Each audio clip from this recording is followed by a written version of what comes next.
Hey guys, this is Leland Baptist here, and in an earlier training, we went over, in part of that training at least, we went over the importance, right, of community.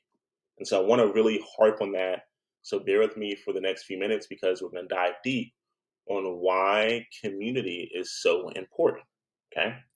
Now, what we have in front of us, as you can see on the screen, is something called the pyramid of learning. So you can easily go to Google, type in pyramid of learning, type in those three words. You should get a similar results, right? Under images. Now, this is not something that I have made up. This was actually made up in the 60s by a gentleman named, let's say, Edgar Dale. And we'll get to that in the next few tabs. But here's the thing. It's really important to know. Community is where you're basically going to be able to jump forward on that learning. All right. So in order to obtain mastery in something, that means that you're doing something. That means you have experience in it. You're confident in doing that thing, whatever it is. You eventually begin to do. Okay. So in earlier time frames, and well, actually, this was not part of the conversation, but I feel like we're going to go there anyway. In earlier things, there was stuff. So in earlier ages, put it that way, you had apprenticeships. Okay. All right. You would have apprenticeships. And the what would happen is that the individual, the master, all right, would train others, and the way that he or she would train others on a particular craft. Let's say you were a stoneman or masonry or whatever. Then you would train people by them being your apprentice. That person or those individuals would shadow you for days, months, and normally years to learn your craft, to learn your mastery, to learn your ins and outs on the market, or to figure out how you would carve stone so well, or to figure out the tips and tricks of the trade. Okay, those were all forms of apprenticeship, and what that would allow is that would allow someone the opportunity to learn. That would allow someone to leverage their leader or their coach or their mentor, and that would allow them to develop their own body of work.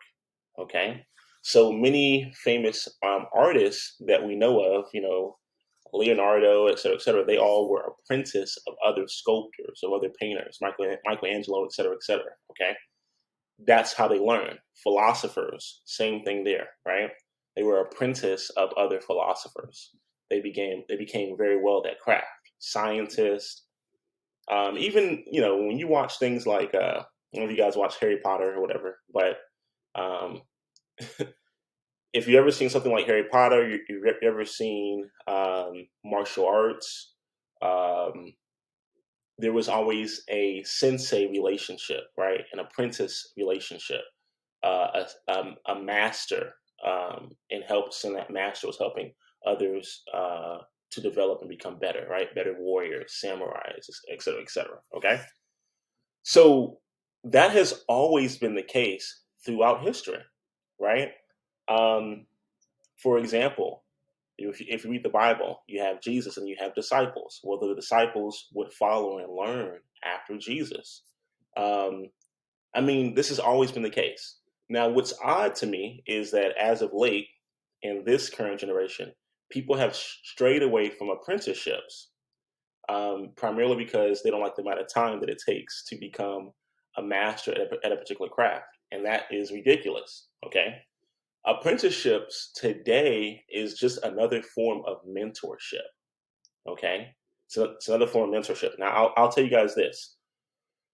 In earlier stages in humanity, when a child, male or female, was of age, let's say 13, and they wanted to become a philosopher, for example, or a guildman or whatever else, right? The parents would actually send that child off for that type of education or that type of trade. And so that child, that individual, that 13-year-old child would actually live with their mentor. Okay. So obviously we don't do that anymore. and there were some plus and minuses with that too, like some good stories and some bad stories. But we don't do that anymore. Okay, with technology, you don't have to. You don't necessarily have. You don't have to live with someone to still get to still understand how they negotiate, to understand how they're finding a deal, to understand how they advertise, to understand their marketing techniques, their sales techniques. You don't have to necessarily live with someone in today's society because we have technology. We're able to interact through the computer. You're able to bring your questions to me, and I'll present you with my solutions, my perspective, my answers. Right. So we through technology, we have the ability to sidestep the nastiness that was also tied to apprenticeships in that time frame, right? So what does that all mean? What and this study was published in the 60s, but obviously this was taking place before the 60s, before 1960. Okay, so you learn more. Kinesthetics means your hands. Okay, that's by you physically doing something. You learn more by doing something. Okay, but before you can do something, you have to be taught to do it. Sounds kind of weird, right? You have to be taught to do it first. Well, in order to be taught to do it, you have to be taught by someone. Okay, so it makes sense on why you would have apprenticeships. It makes sense on why you have mentorships. Makes sense on why you would have coaches, right? So then what happens is this. You're going to grow the more you do. Okay? You're going to grow the more you do. You're going to understand more. You're going to be able to become better at whatever that is. All right? Now, what school teaches people is to learn by lecturing. Lectures will only account for 5% of your learning. Let that sink in. The reason that most people struggle, especially with entrepreneurship, is that people have gone through a 12-year span of their life, normally 1 through 12, or maybe even K through 12, maybe even pre-K through 12, okay? Maybe from pre-K to some type of higher education, maybe it was a bachelor's degree or a master's degree, okay? Where they're learning primarily through lecture. That's only 5% of your learning. Then you have homework, and then they couple your homework with reading, right? Read this chapter, read that chapter. 10%. You have audiobooks now, right? 20%. You're doing reading, you're doing lectures, you're doing audio, maybe you're watching this video, right? This is not going to give you the full amount of what you need, because humans were taught, physically taught, by having someone with them side by side. Humans were taught how to shoot a bow and arrow by having the master of the bow and arrows right beside them to make sure that they had their elbow correct, right? To make sure that their placements are right, to make sure that they're holding the actual bow and the stem and everything else correctly. Okay, that's just how we were taught. So when people are trying to do things on their own, by reading books, by watching YouTube videos. I don't care how many YouTube videos you watch. The video itself is only going to count at max 20% of your learning. Okay. The next step of that is what's called a demonstration, and then you get to 50% or more just by discussion. So you could sidestep the lecture, the reading, the audio and visual, and the demonstration. That means watching someone else do it, right? Watching someone else's demonstration. That's only 30%.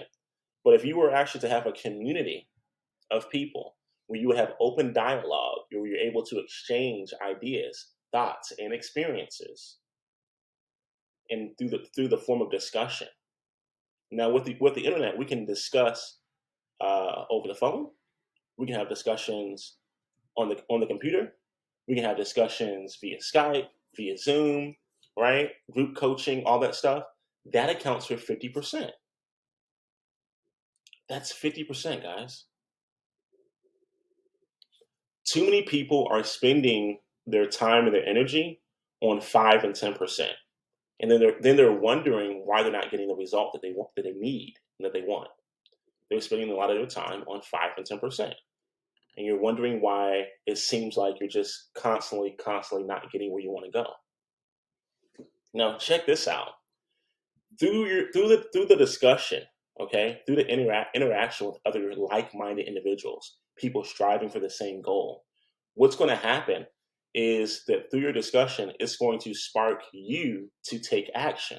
It's going to make you want to do, because you're going to have a discussion with someone who is like-minded, positive mindset of doing, right? And they're going to say, hey, John, last week I called a seller and the seller said XYZ to me. That really threw me off. I wasn't really sure what to expect. Now, although you may have not called a seller at all, right? But you still give your perspective on that. And subconsciously, what that will do for you is that it will make your subconscious say, hey, I'm in the same group as John. John is a peer of mine. John is a colleague of mine. John and I are technically on the same level. John spoke to a seller last week. That means that John had the courage, the confidence, the bravery to speak to a seller. Your subconscious is going to say, in nanoseconds, this is how our minds work. John and I are in the same tier. John and I are in the same class. John and I are in the same group. If John can speak to a seller, hell, I can speak to a seller. Your subconscious will do that. That's why if you give anyone who watches sports, you could take a quote unquote bad player and put them on a winning team, right? And then all of a sudden, that bad player is going to behave with that new environment, okay? Because there's a strong enough environment there. It's going to help the subconscious so much that then it goes to the next stage of 75%, which is by actually doing. 75% is by actually doing. But you can't get to the doing until there's a belief enough to actually do. One of the best ways to encourage or affirm belief is through discussion and interaction with the right community. All right. So again, as I told you guys, it's called the learning. We call this now the learning pyramid, but in the '60s, it was actually called the cone of learning. Okay, it was actually called the cone of learning. And so what they found out is through retention and by actually getting the experience of success, that regardless of who you are, this is actually what takes place. And so here are a few examples. It says reading and hearing, viewing images and watching videos. Once again, it's only 30%. 50% is attending seminars, attending exhibits, right? Watching demonstrations, as an example. So webinars are demonstrations, but that's only 50%.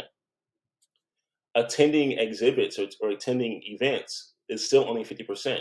What's great about the events is when you begin to sit beside someone who's like-minded with you or who's watching the same thing you're watching, and you guys have a discussion and they share their perspective and you share your perspective, that's what makes that powerful. Okay? That really becomes you being able to have a community, and it actually seeps down to the next step right here where it says to participate in a hands-on workshop.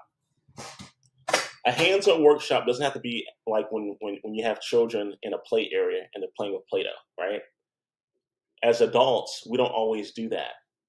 But as an adult, you can sit beside someone and have a conversation, engage. That in itself becomes a workshop. That in itself becomes collaboration. That's what we have here, collaborative lessons, okay? That's why when someone attends a live event and maybe they have someone that's speaking on a stage, right? Someone's on a stage, all right? And they're sitting beside other people and they can feel the energy of everyone else in the room. They're really excited. And what happens is, let's say it's a three-day event, right? Everyone books their hotel at the same location. There's a mixer at the end of every event, right? Everyone's fired up. Okay. What happens oftentimes, let's say that event was a Friday, Saturday, Sunday, right? Monday morning or Saturday evening or Sunday evening, excuse me, the attendees go home. All the energy, all the enthusiasm, all the zeal that they had during or for that event has left. It's not that it left physically for them, that's still in their subconscious somewhere, it's just buried. What happened is that the community of other like minded people is not around them. They are now being placed back into an environment that is not conducive for their success. And again, with technology, what we're able to do is we're able to have the right environment. You're able to cultivate the right environment through technology. Once again, if someone's an apprentice, right? If someone's and the same thing for even with the military. If someone's a warrior and they're in a training, they're going to be around other colleagues. The fact that they're with other colleagues, that creates an environment.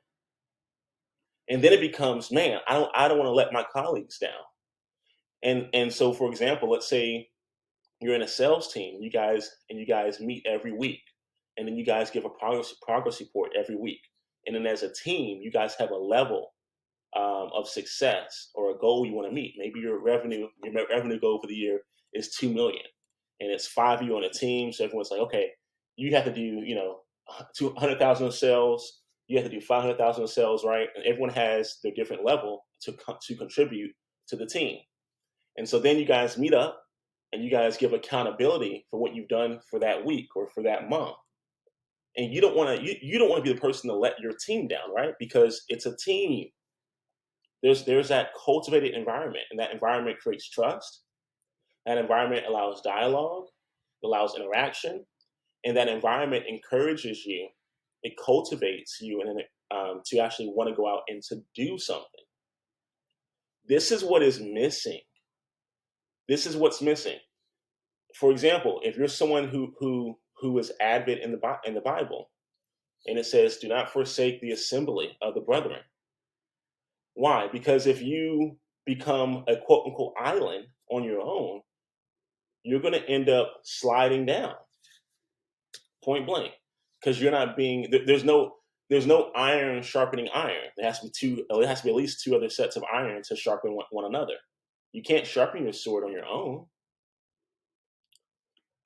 In other martial art and religious practices, one of the important things is that to sharpen your sword, you can sharpen your sword best by sharpening it against, and this is a metaphor, but it's also true for actual swords. You can sharpen it against another sword, right? Iron sharpens iron.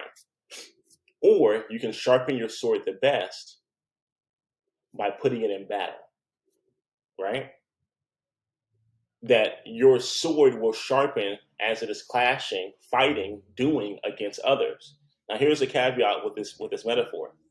If you go into battle and your sword is too dull already, and you're engaging in a battle, right?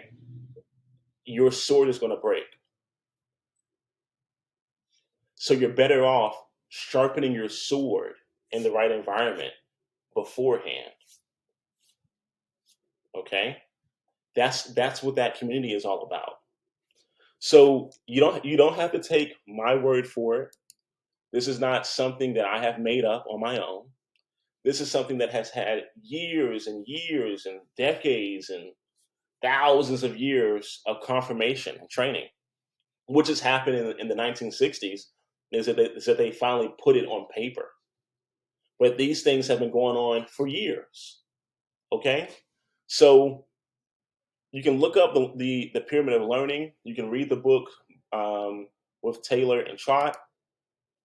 You can look at this diagram once again. You can save it. You can put it on your screensaver so that you understand the importance of what's going on. Okay? A lot of you guys, you're not getting where you want to go because you're stuck in this analyzation. You're stuck into the analysis paralysis stage. That's 30%. You need to be at 70 to 80% to be proficient in anything that you're doing, period. Okay? You have to be confident enough, which means you have to be doing it. And by doing, that breeds the confidence. A lot of you guys are stuck right here. You're stuck in the analysis. You're not applying anything. Okay? So once again, you can go ahead and look up the Teaching of Excellence by Edgar Dale, and someone who actually touches on this, not as in depth as I went, but still touches on it, is Robert Kiyosaki. Now, this cone of learning, remember, cone is down, pyramid is up. Okay, this is the same concept right here. Okay, same concept.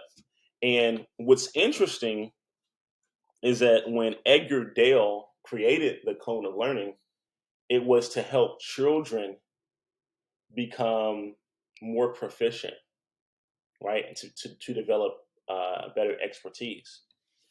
And that was their perspective on it. But like I said, thousands and thousands of years ago, this is how tribes taught their offspring. This is how tribes develop their community. This is how tribes develop tribes, essentially, right? So again, you have reading, you have hearing, you have looking at pictures, you have watching movies. Okay? These are still on the lower end. That's not going to get you where you want to go. Participating in a discussion with others who are like-minded, others who are also reading and investing in themselves in a community where people want to grow, that's more than half the battle. Right? That's a passing grade immediately, just by being in the right community, by interacting with other people who have similar goals to you, who are on the same journey that you're on, right? You can bypass all the other things. See, people are thinking that, hear me out. This is the scary part. We know that mastery, here, I'll show it to you guys. Mastery takes 10,000 hours. For someone to be a master at something, you have to have 10,000 hours of that.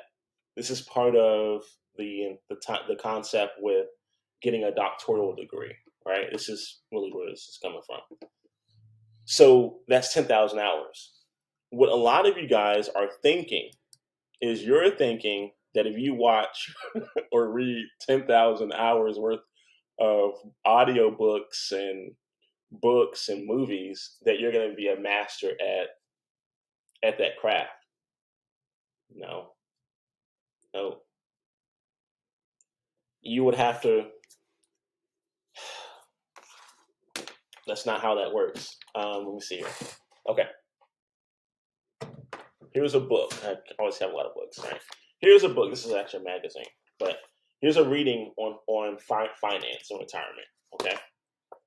Do I read books? I do, right? So that way, when I'm engaging with others, I'm adding more and more to the conversation. So that's good. Now, in this book, let's say that in this, that from cover to cover, let's say it takes me an hour. All right. It does not mean for me to be an expert to consume 10 hours or 10,000 of these, right? This is what school teaches, and this is why it doesn't work, guys. School teaches, we're going to give you a degree based on the amount of time that you have invested to complete whatever, right? So we're going to give you a degree in, we're going to give you a master's in education because you had a undergraduate degree of 4 years, and then an additional 2 years. That is going to count to 6 years of education. So therefore, we're going to give you a master's degree. The reason that doesn't work is because, truth be told, your active learning, which is right here, and keep in mind, look at this. discussions is part of active learning. Your active learning is worth 3, 4, 10 times more than the passive learning. Why is that? In order for this to be put into print form, actual book, someone had to take their active learning and put it into the book. In order for a textbook to be alive or to be printed, someone had to take their experiences and their perspectives to put it into the textbook. So you reading textbooks, you reading books, you reading blogs, you listening to audiobooks, you watching videos on YouTube, it ain't gonna cut it. Sorry. Because what you're doing is you're watching, or you're listening, or you're digesting a shrunken capsule. It's like a peel. You're taking a peel form of the actual thing, and you're expecting to get the same result.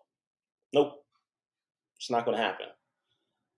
For that YouTube video to be uploaded, it had to be edited, and before it was edited, it had to be outlined. Before it was outlined, someone had to have the experience enough to actually do it, or that person had to learn from someone else who has done it. And unfortunately, because there's no better learning than actually physically being with someone, there's going to be a lot of things that are not always transcribed directly into a written text or even an audio version. There's not. Okay. So once again, if you're thinking because you read 10,000 books, congratulations, I guess, on reading 10,000 books. That's not mastery.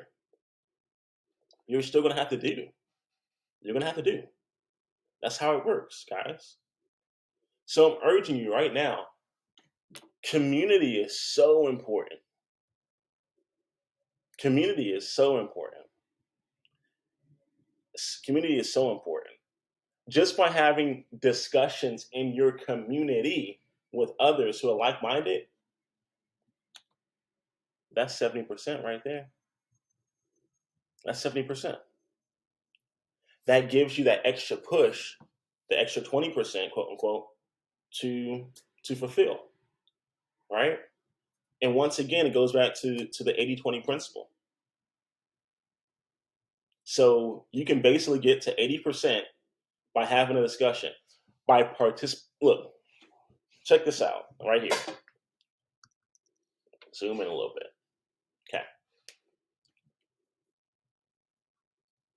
If you participate in a discussion, that's 70%. If you share what you learn with someone else, that's 80%. So, for example, you're in a community. You meet with your community on a regular basis, on a scheduled basis. You guys have discussion, you have dialogue. That's 70%. You go home to your spouse, to your loved one, to your family, to your friends, to your children, to your sister, whatever, your best friend. You go home to your roommate, and then you share, or you give a summary, or you give examples of what you learned through your discussion with your group. That's 80%. The last 10 to 20% to give you a full 100%, right? The last 10 to 20% comes from you doing. So that means that 80% of it is without even having to do anything. 80% is without having to do anything. And you can sidestep all these extra things right here just by having a discussion in a community of like-minded individuals who have similar goals. Don't make this hard. Stop trying to be an island. Stop trying to be on your own.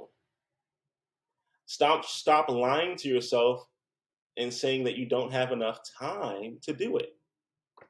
Again, with technology, it could be a phone call. It could be a WhatsApp call. It could be a Telegram text. It could be a text message. It could be a Facebook message. It could be a direct message on Instagram. It's a discussion. It did not say the discussion had to be audio by speaking, audible. It didn't say that that had to be the discussion. It just has to be a meeting of the minds, a meeting of ideas. So stop lying to yourselves, guys. What you're missing community. And once again, I know I went on a rant only because people just don't understand this, and it frustrates me. What's missing is the discussion. What's missing is the community. So once again, this is why community is so important.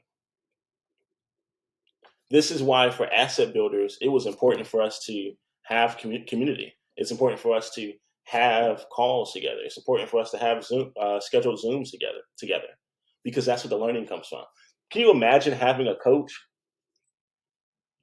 Can you imagine having a coach that you meet with on a regular basis, and during your time away from your coach, you do nothing? You're not going to be a good team. You're not going to be a good athlete. You're not going to be successful in what you're looking at. Okay? You're not. It's not going to work. It's just not going to work like that. Okay? Sorry.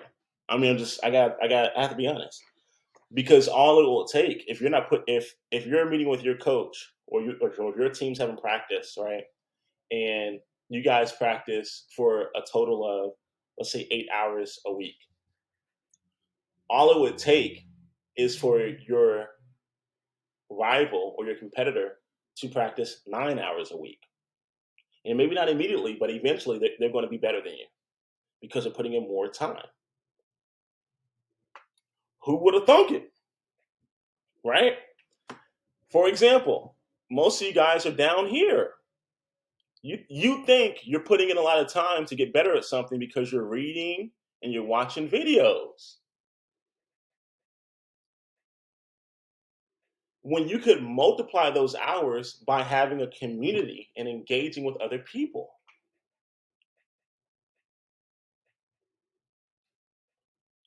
So you're literally dealing with hour for hour learning at this lower end of the cone, when you can multiply those hours by having a community.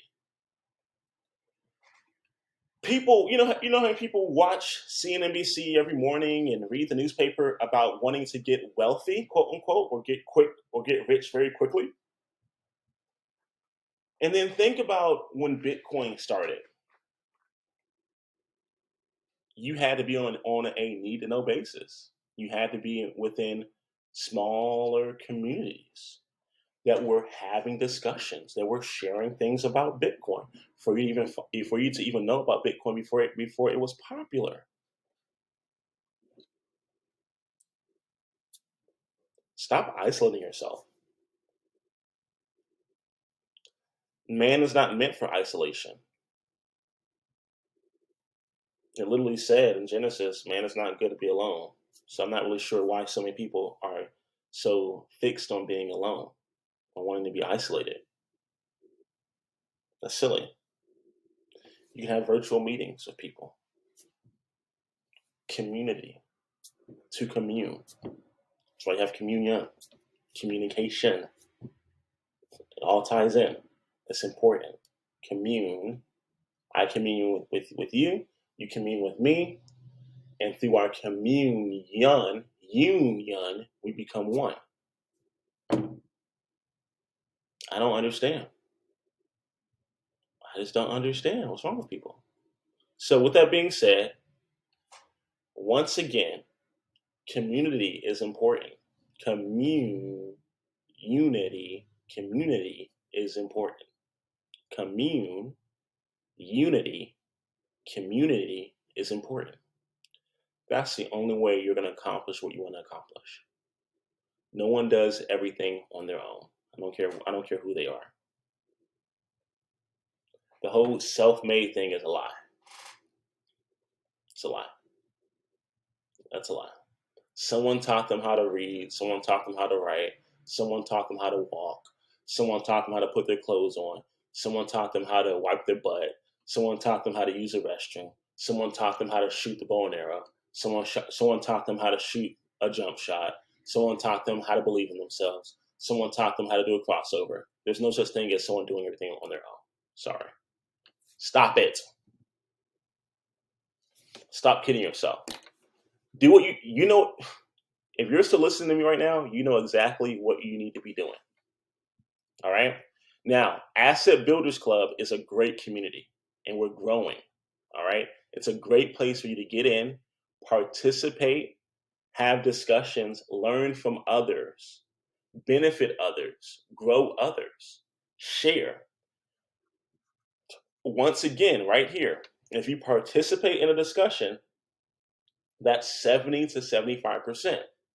If you, from what you learned, and you give a talk, would mean that you share with others what you have learned, that's 75 to 80% right there. That in itself will encourage you to actually do, because now you have a community that encourages you, that benefits you, that wants to hear about your good success, that will encourage you to do it, and that also keeps you accountable. That's what's so important. The reason that people struggle with losing weight, the reason people struggle with exercise, is not that there's not an abundance of videos about exercising. It's not that there's not an abundance of books about dieting. It's the lack of community and the lack of accountability to support them in their endeavor. That is the issue. The reason that people are struggling to replace their job's income or to increase their wealth or to invest more is not that they don't have enough books on investing. It's not that they can't watch a YouTube video that tells them all these mathematical equations for investing. That's not the issue.